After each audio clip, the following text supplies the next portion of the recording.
whatever the decision is there।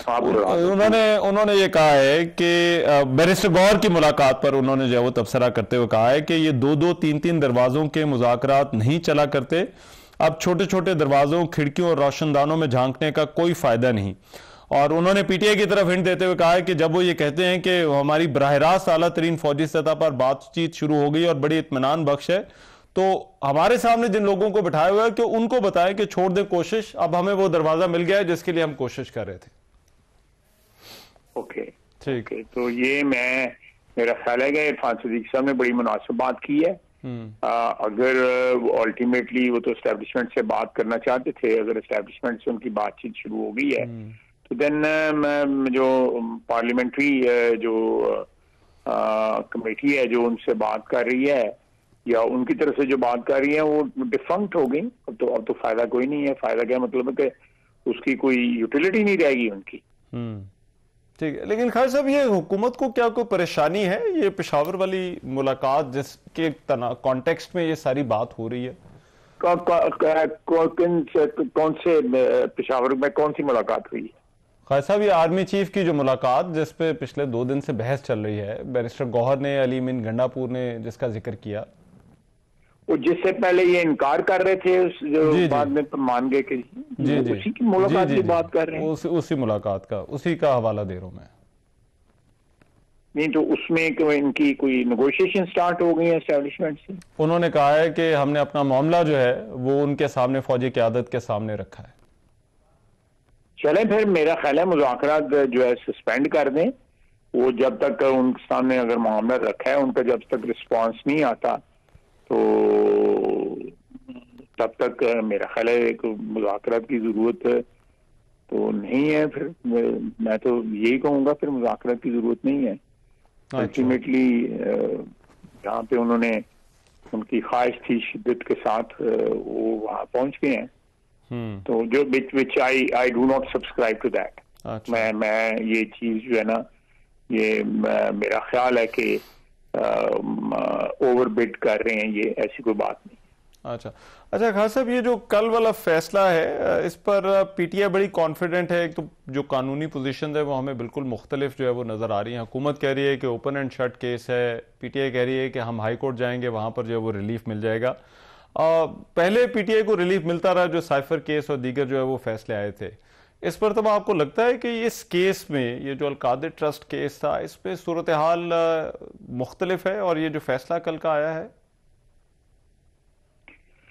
میرا خیال ہے کہ جی یہ تو ایک لیمن بھی میں دوسرے کیسز پہ کمنٹ نہیں کروں گا کیونکہ وہ اب لازمی طور پہ وہ جوڈیشل پروسیس میں ہیں، لیکن یہ کیس کیونکہ فیصلہ آ گیا ہے اور ابھی اس کے بعد کسی نے آگے پروسیڈ نہیں کیا، تو میں اتنا کہوں گا کہ یہ اس کیس کے جو فیکٹس ہیں وہ بڑے جو ہے وہ صاف ستھرے سامنے آئے ہوئے ہیں کہ کوئی ابہام ہی نہیں ہے ان میں۔ آپ دیکھیں نا بار بار کہہ رہے ہیں جی کہ انہوں نے وہاں پہ سیرت النبی صلی اللہ علیہ وسلم کی